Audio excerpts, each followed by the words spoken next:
तो देश की बहस में आज एक बार आपका फिर स्वागत है। हमने आज अपील की है और हम देश से कह रहे हैं मैं भी सैनिक, इसलिए क्योंकि सेना के हमारे जवान तो सीमा पर चीनी सेना को मुंहतोड़ जवाब देंगे, लेकिन मुंहतोड़ जवाब आपको और मुझे भी देना है ये कह के कि मैं भी हूं सैनिक। मैं भी सैनिक इसलिए क्योंकि अगर हम चीनी सेना पर हमारी जो सेना हमला करेगी वो बुलेट से करेगी, लेकिन हम भी कर सकते हैं वॉलेट से हमला और चीनी अर्थव्यवस्था की कमर तोड़ सकते हैं, क्योंकि भारत चीन के लिए सबसे बड़ा कंज्यूमर मार्केट है। बना के घर में रखना पड़ेगा, बेच नहीं पाएगा। इसी बात के साथ हम बहस को शुरू करते हैं और आज आप सब पढ़ लीजिए मेरे साथ जो ये शो देख रहे हैं कि मैं भी सैनिक और वॉलेट से लगातार चाइना पर निशाना साधे। तो देश की बहस में आज का सवाल यही, क्या चीनी सामान का बहिष्कार करके चीन को करारा जवाब दिया जा सकता है? एलएसी पर चीन ने जो हिमाकत की है, जैसे हमारे 20 सैनिक शहीद हुए हैं, उसके बाद से पूरे देश में जबरदस्त गुस्सा है। देखिए आप तस्वीरें, शहर शहर लोगों ने सड़कों पर उतरकर अपनी नाराजगी जाहिर की है। चीनी समाजों का बायकॉट करने की बात कही जा रही है और कहीं कहीं किया जा रहा है। चीन में जैसे बने टीवी, मोबाइल जैसे प्रोडक्ट्स को कहीं तोड़ा जा रहा है तो कहीं उनकी होली जलाई जा रही है। लोग आक्रोशित है और किसी भी कीमत पर चीन को सबक सिखाना चाहते हैं। देखिए जम्मू, पटना, कानपुर, अहमदाबाद और दिल्ली में आज एक जबरदस्त प्रदर्शन किया था स्वदेशी जागरण मंच ने चीनी दूतावास के सामने, जो हमेशा से कहती है स्वदेशी अपनाओ। और प्रधानमंत्री ने भी अब नारा दिया है आत्मनिर्भर भारत का, जिसमें उन्होंने कहा है वोकल फॉर लोकल। तो हमको ये करना है, हमको ये करके दिखाना है। लेकिन देखिए प्रधानमंत्री मोदी ने आज कैसे दो टूक शब्दों में चीन को चेतावनी दी। विदेश मंत्री ने कहा जो कुछ हुआ वो चीन की साजिश थी। अभी प्रधानमंत्री और रक्षा मंत्री की बैठक हो रही है, जरूर इस पर कोई ना कोई कार्रवाई होगी और प्रधानमंत्री ने इसके संकेत आज के अपने बयान में दे दिए। मैं देश को भरोसा दिलाना चाहता हूं, हमारे जवानों का बलिदान व्यर्थ नहीं जाएगा। हमारे लिए भारत की अखंडता और संप्रभुता सर्वोच्च है और इसकी रक्षा करने से हमें कोई भी रोक नहीं सकता। इस बारे में किसी को भी जरा भी भ्रम या संदेह नहीं होना चाहिए। भारत शांति चाहता है, लेकिन भारत उकसाने पर हर हाल में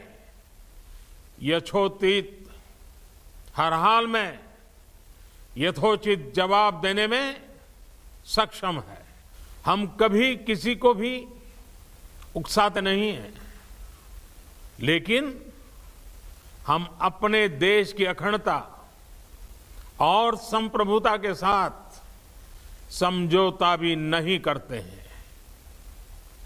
जब भी समय आया है, हमने देश की अखंडता और संप्रभुता की रक्षा करने में अपनी शक्ति का प्रदर्शन किया है, अपनी क्षमताओं को साबित किया है। त्याग और तितिक्षा हमारे राष्ट्रीय चरित्र का हिस्सा है, लेकिन साथ ही विक्रम और वीरता भी उतना ही हमारे देश के चरित्र का हिस्सा है। और हमारे दिवंगत शहीद वीर जवानों के विषय में देश को इस बात का गर्व होगा कि वे मारते मारते मरे हैं।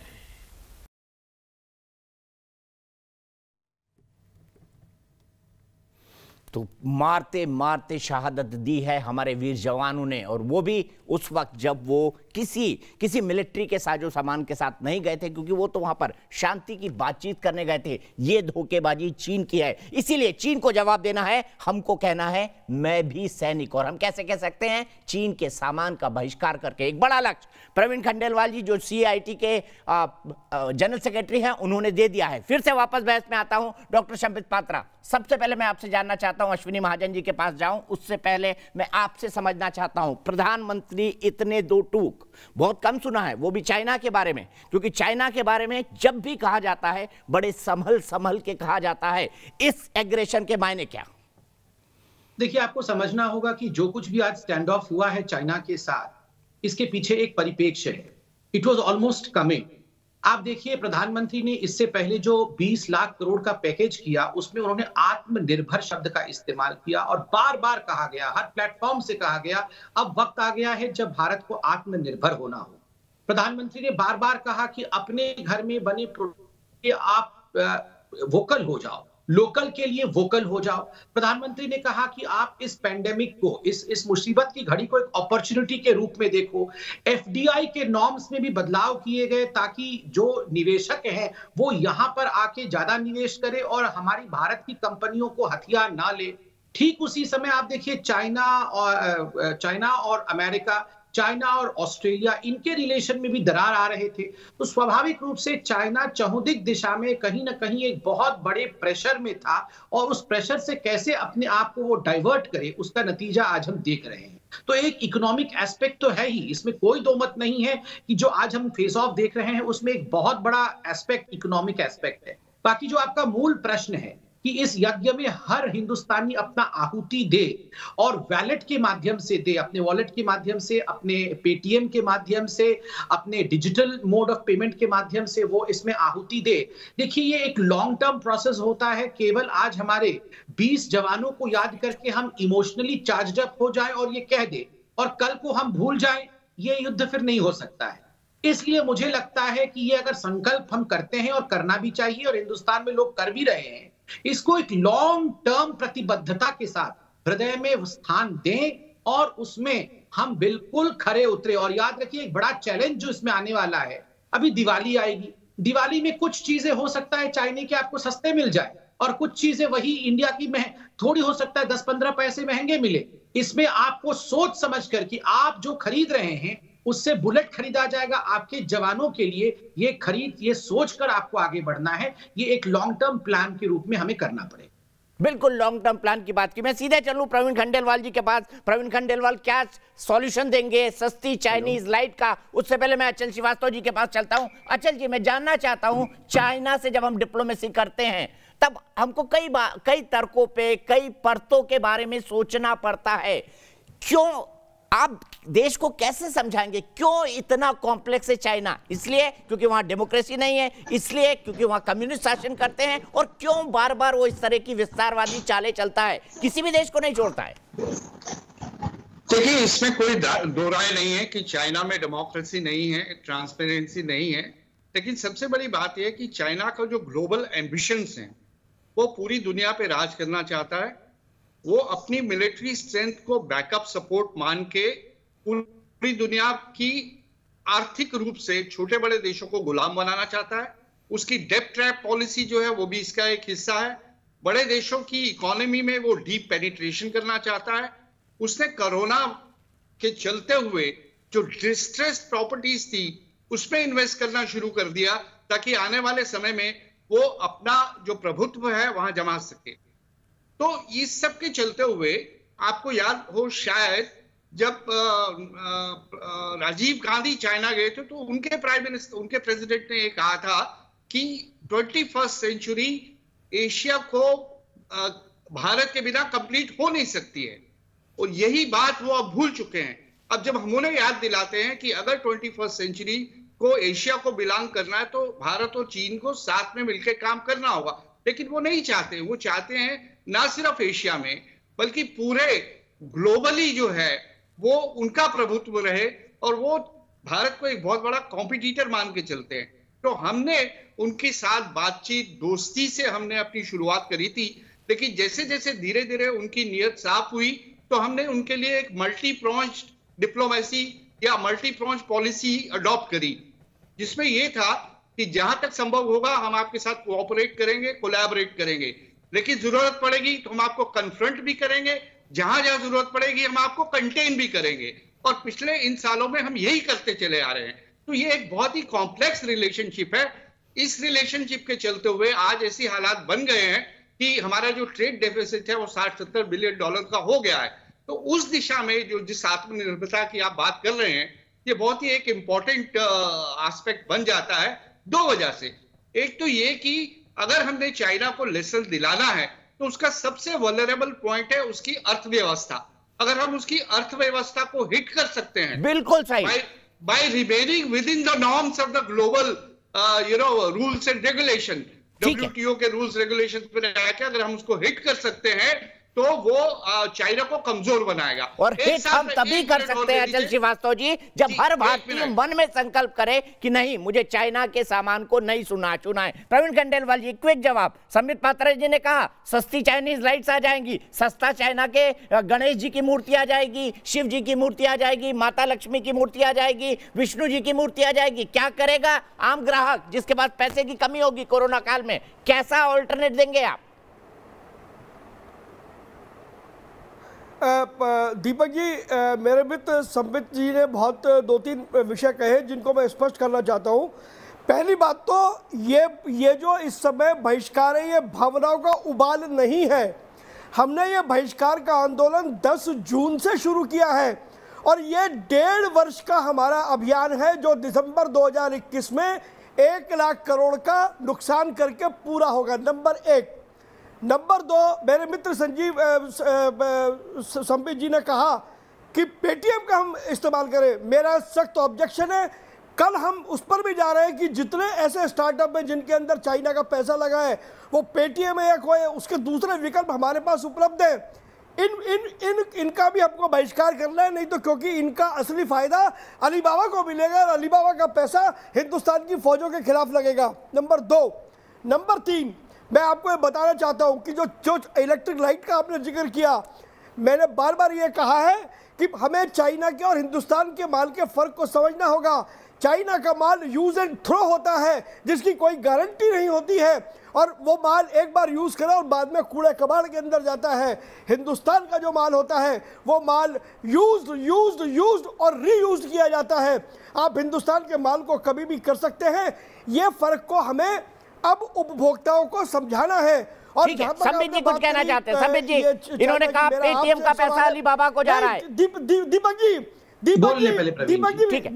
खत्म करिए। मेरी आखिरी बात जी, मेरी अभी जो आपने कहा कि हमारी जो मूर्तियां हैं, अब मैं आपको इतिहास में हमारी जो मूर्तियों की पवित्रता है वो मिट्टी के बनी मूर्तियां थी। वो कभी भी चाइना की मूर्तियां नहीं थी, वो कभी भी मेटल की मूर्तियां नहीं थी। और जो हमारे मूर्तिकार बनाने वाले हैं, इस बार आप देखेंगे इस बार की जो दिवाली होगी वो हिंदुस्तानी दिवाली होगी जिसके अंदर हिंदुस्तान के बने हुए प्रोडक्ट आएंगे। ठीक है, हिंदुस्तान की दिवाली होगी। ये बात प्रवीण खंडेलवाल ने कही है। संबित पात्रा जी, मैं आपके पास जाना चाहता हूं। कई सारी कंपनी, चाइनीज कंपनीज का इन्वेस्टमेंट है। मैं अपने सवाल के साथ आना चाहता हूं, 1 सेकंड मुझे दे दीजिए। मैं जानना ये चाहता हूं कि मैं भी सैनिक की जो बात मैं कह रहा हूं ये एक स्वेच्छा है, क्योंकि हमारे पास WTO भी है, दुनिया भर की गाइडलाइंस भी हैं, वर्ल्ड की ओपनिंग कम इकोनॉमी भी है, दुनिया भर के कई तरह के। हमने हालांकि चाइना को कहा था, बीच में एक ट्रेड समझौता होने वाला था, हमने साफ साफ ना कर दिया था। वो हिम्मत भी भारत ने दिखाई थी। इस पे कंट्रोल कैसे होगा संबित पात्रा जी, बताइए। तभी तो असली में वोकल टू लोकल हो पाएगा। मैं ज्यादा समय नहीं लूंगा क्योंकि मैं केके जी को भी देख रहा हूं, बहुत बड़े बड़े लोग बैठे हुए हैं, उनका समय भी आना चाहिए। मैं बहुत जल्दी में समाप्त करूंगा। प्रवीण भाई मेरे सीनियर हैं, पार्टी में भी मेरे सीनियर रहे हैं और आजकल बहुत प्रतिष्ठित व्यक्ति भी हैं। मैं उनको नमस्कार करता हूं। और देखिए, प्रवीण भाई ने मुझे गाइड किया पेटीएम के विषय में अभी, और ये गाइडेंस हर किसी दूसरे को करना पड़ेगा। कहां पर कौन से प्रोडक्ट पे कहां पे चाइना का क्या लगा हुआ है, ये विषय जब तक हम लोग अवेयरनेस नहीं फैलाएंगे तब तक ये अवेयरनेस नहीं फैलेगी। नंबर 1। और इसमें कोई संदेह नहीं है कि प्रवीण जी की टीम और उनकी जो भी संस्था है वो संस्था लगी होगी पूरी तरह से अवेयरनेस के लिए कि हम चाइनीज प्रोडक्ट नहीं लेंगे। मगर ये संकल्प पूरे हिंदुस्तान को लेना होगा।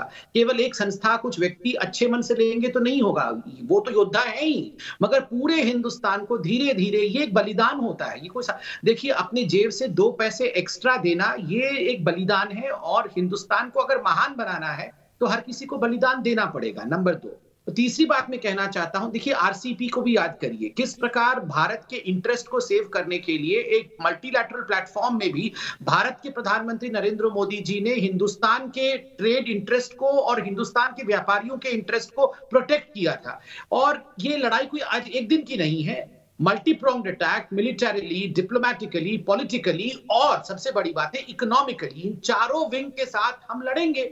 और ये एक तरह से आज मैं तो कह रहा हूं कि ये नींव तो पहले रखी गई थी, मगर अच्छी बात है कि चाइना के धोखाधड़ी को आज पूरा हिंदुस्तान देख रहा है, जान रहा है, पहचान रहा है। ठीक है, मैं भी सिपाही, इसलिए हम भी बोल रहे हैं वॉलेट से वॉर करेंगे हम लोग। और ये हर हिंदुस्तानी का संकल्प होना चाहिए कि हम वोकल टू लोकल हो जाएं। सीधे चलता हूं, सुशील कुमार जैन मेरे एक दर्शक नोएडा से मेरे साथ जुड़ गए हैं। अश्विनी महाजन जी के पास चलूं, उनसे पहले सीधे उनके पास, बिजनेसमैन है, क्या संकल्प लेंगे सुशील कुमार जैन जी आपके बाद आज आप, क्योंकि हम भी बात कर रहे हैं मैं भी सिपाही, इस जंग में हमको भी लड़ना होगा। हमारे सैनिक बुलेट से तो मार देंगे पर हमको वॉलेट से मारना पड़ेगा, क्या सोचते हैं इसके बारे में आप?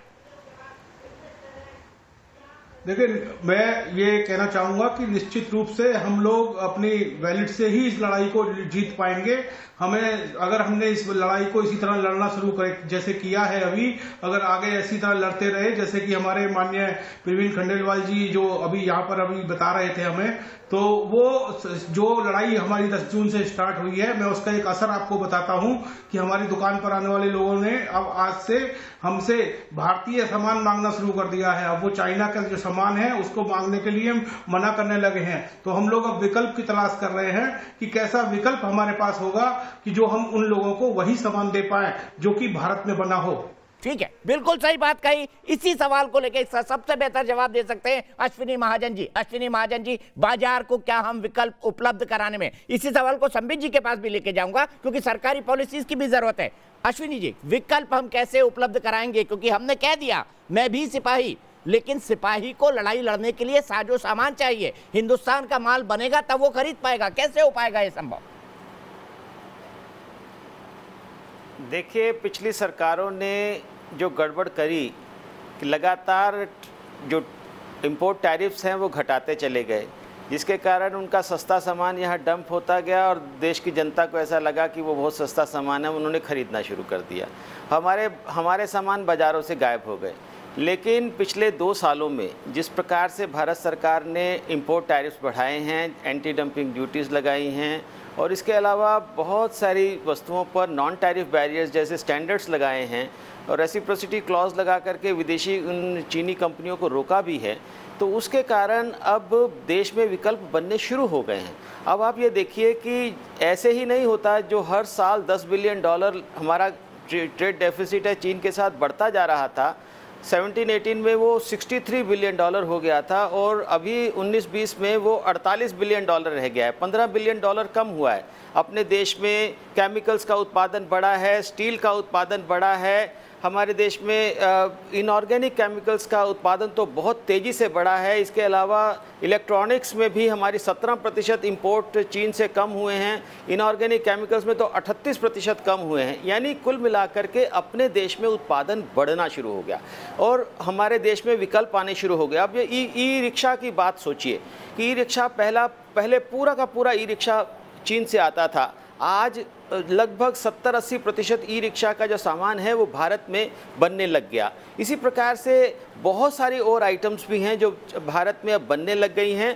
अब जब जिस प्रकार से आपने देखा कि सरकार ने एक पुश दिया है, अब आप APIs का उदाहरण बार बार लोग देते हैं कि हमारी बहुत निर्भरता APIs पर है, जो फार्मास्यूटिकल सेक्टर का जो रॉ मटेरियल है।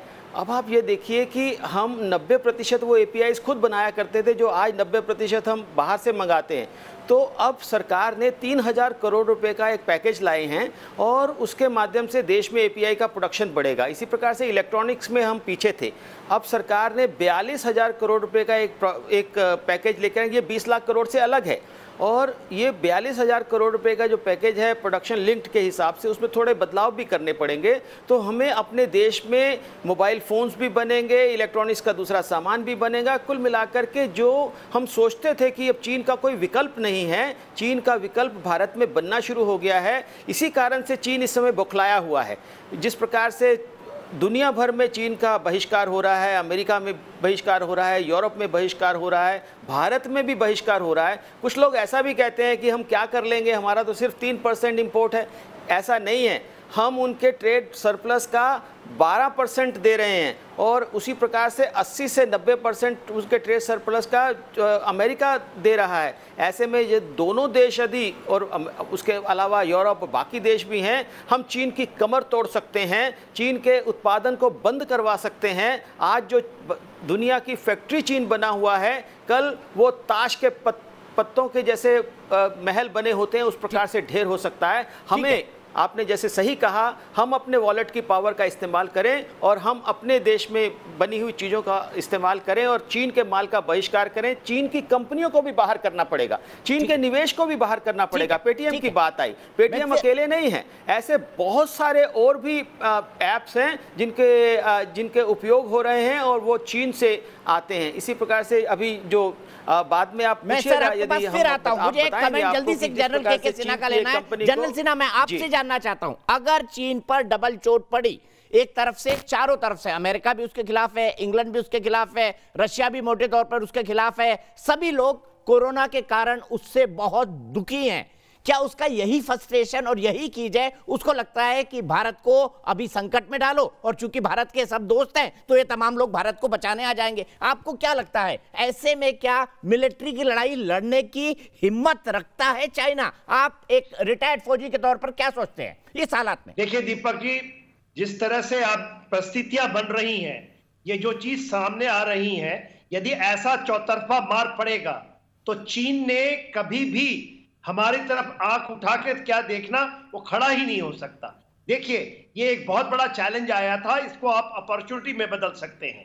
देखिए, हमारे जवानों की जो बलिदानी हुई है उसका सबसे बड़ा जब होगा, क्योंकि हम बातचीत करते थे, बस पहली बार हुआ है जब हम ये संकल्प ले रहे हैं, और मैं डिबेट में बहुत आपको ये आभारी मानता हूं कि आपने लाया, मैं सुना इनका।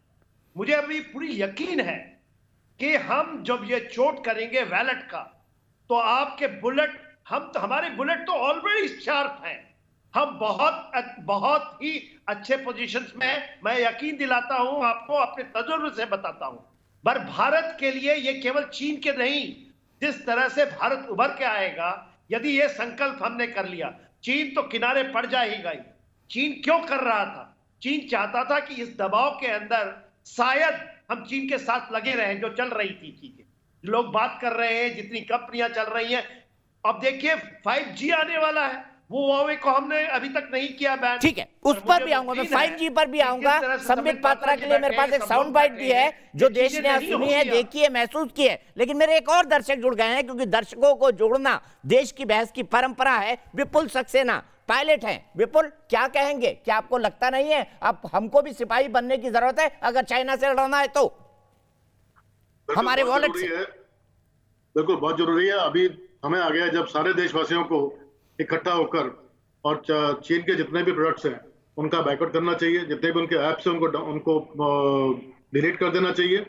और मुझे पूरा विश्वास है हमारे जो भारतीय इंडस्ट्री है वो इतनी कैपेबल है। आप देखिए जिस तरह मास्क उन्होंने बनाना शुरू किया है, आज इतनी लार्ज क्वांटिटी में मास्क ओवरनाइट सारी इंडस्ट्री बनाना शुरू कर दी है, सैनिटाइजर बनाना शुरू कर दिए कि हम लोग एक्सपोर्ट की कैटेगरी में आने लग गए हैं। तो मैं नहीं समझता हूँ कि जिन लोगों को थोड़ा सा डाउट है कि जितना हमें चाइना से माल आता है उतना हम लोग बना पाएंगे, नहीं बना पाएंगे, मुझे कोई डाउट नहीं हमारे इंडस्ट्रियल्स पे, हमारे देशवासियों पर। और हम लोग दिन रात मेहनत करके हमारी इंडस्ट्री जो भी हमें चाहिए होगा, चाहे बल्क ड्रग की बात कर लो, चाहे आप खिलौनों की बात कर लो, चाहे आप मूर्तियों की बात कर लो, मैं समझता हूँ कि हमारी इंडस्ट्री कैपेबल है और हम इस चैलेंज को पूरा कर सकेंगे। और उसमें देशवासियों के लिए हम लोग काफी टाइम से ये कैंपेन चलाते थे, हर दिवाली होली वगैरह पे हम कैंपेन चलाते थे कि चाइनीज का माल मत खरीदो। पर अभी समय आ गया है जो 15 जून को हुआ है, अभी हर देशवासी का पूरा खून खोला हुआ है और वो देशवासी सब साथ में है कि चाइना के माल को हम बिल्कुल सही खून खोला हुआ है, खून खोला हुआ है। और इसी खोलते हुए खून के साथ विपुल जी आप भी संकल्प ले रहे हैं, मैं भी सिपाही। विपुल जी बोलिए, आप भी संकल्प ले रहे हैं, मैं भी सिपाही। बिल्कुल, मैं भी सिपाही। बिल्कुल, इसी सिपाही, मैं भी सिपाही, विपुल जी भी सिपाही, हम सब सिपाही, पूरा देश सिपाही। एक ब्रेक और एक बात सुनाऊंगा मैं राहुल गांधी की, क्यों बोल रहे हैं समझेंगे हमारे एक्सपर्ट से ब्रेक के बाद।